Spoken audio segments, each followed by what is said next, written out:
પ્રાર્થના સંદેશ ન્યૂઝમાં આપનું સ્વાગત છે।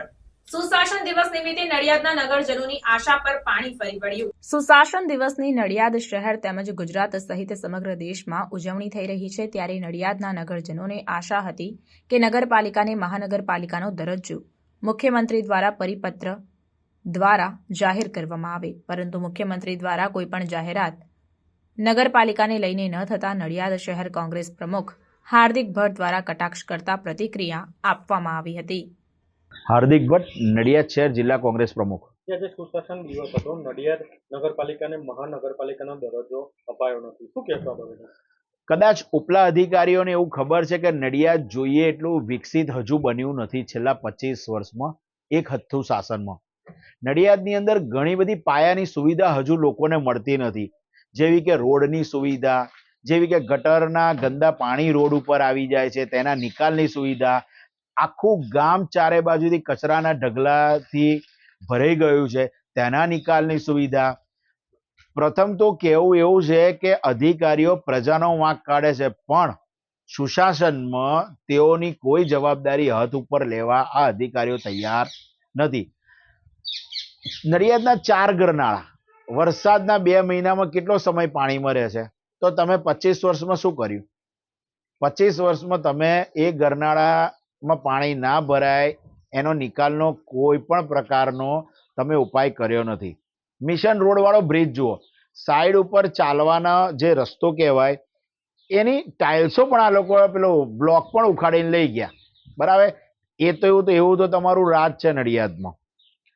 વધુમાં ઇફકો વાળા હોલ નડિયાદમાં માત્ર એક મનોરંજન માટેનો હોલ હતો કે જેની અંદર નડિયાદની આજુબાજુના રંગભૂમિના કલાકારો દ્વારા ત્યાં પ્રોગ્રામો થતા હતા, કરવામાં આવતા હતા। નડિયાદની અંદર એક જ જગ્યા એવી હતી કે દરેક સમાજ પોતાનું ફંક્શન, સ્કૂલો પોતાનું ફંક્શન કરી શકતી હતી, સરકાર પોતાના પ્રોગ્રામો ત્યાં કરતી હતી। અત્યારે ફાયર સેફટીના પ્રશ્નને કારણે એ પણ બંધ છે।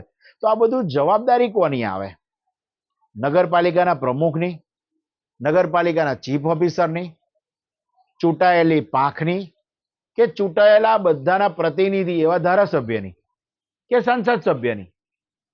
જો તમે પાયાની મૂળભૂત સુવિધાઓ આપી ના શકતા હો તો કઈ રીતે મહાનગરપાલિકાનો દરજ્જો તમે લઈ આવશો? મહાનગરપાલિકા કરતા પહેલા દરેક વસ્તુનું ધ્યાન રાખવું જોઈએ।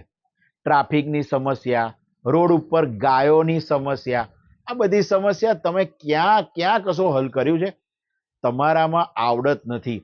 કાંસ જે બનાવવામાં આવ્યા છે, ગટરના પાણી તમે કાંસમાં આપી દીધા અને કાંસના કોન્ટ્રાક્ટરો દ્વારા તમે એને પેમેન્ટ કરવામાં આવે, કાંસ સાફ કરવામાં ના આવે, આટલા મોટા ભ્રષ્ટાચાર કરો છો તો પ્રજાનું કામ ક્યારે થશે?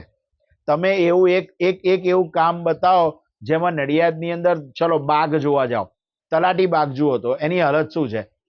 તમારી તાકાત એ બાગને ફરી સારો બનાવવાની? નથી, તમારી માનસિક તાકાત પણ નથી અને તમે કરી શકવા માટે સક્ષમ પણ નથી। નડિયાદની પ્રજાની સુખાકારી માટેના કોઈ પણ કાર્ય કરવા માટે હવે તમે સક્ષમ રહ્યા નથી, માટે જ કદાચ ઉપર બેઠેલા સીએમ ઓફિસથી અધિકારીઓ નિરીક્ષણ કરતા હશે અને કદાચ આજે જાહેર નહીં કર્યું હોય। નડિયાદ નગરપાલિકામાં હજુ કયા વિકાસના કાર્યો બાકી છે? હું તો એવું કહું છું કે કયા વિકાસના કાર્યો થયા છે? ફિલ્ટ્રેશન પ્લાન્ટ કમ્પ્લીટ થયો છે? તમે જઈને પૂછો કે નડિયાદમાં ફિલ્ટરેશન પ્લાન્ટનું માંથી જે પાણી મળવાનું હતું એ અત્યારે કેટલા વિસ્તારમાં જાય છે? નડિયાદ નગરપાલિકા દ્વારા મહી ખાતામાં એટલે નહેર ખાતામાં પૈસા ભરવામાં આવ્યા છે? તમે આજ સુધી કેટલા પૈસા ભર્યા છે? તમારા કેટલા બધું જીબી નું લાઇટ બિલ બાકી છે, બરાબર? તો શેના માટે તમે ટેક્સના પૈસા ઉઘરાવો છો? શું કરો છો તમે? ચારે બાજુ બેનરો જે એજન્સીઓને આપ્યા છે એના પૈસા ઉઘરાવો છો? શું? તમારી આવક શું છે અને તમારી જાવક શું છે? તમારી જાવક કરતા તમારી આવકમાં વધારો છે, છતાં પણ આ પૈસા ભ્રષ્ટાચારને કારણે નડિયાદના લોકોમાં આ બધી સમસ્યાઓ અત્યારે હોટ ફેવરિટ બની છે।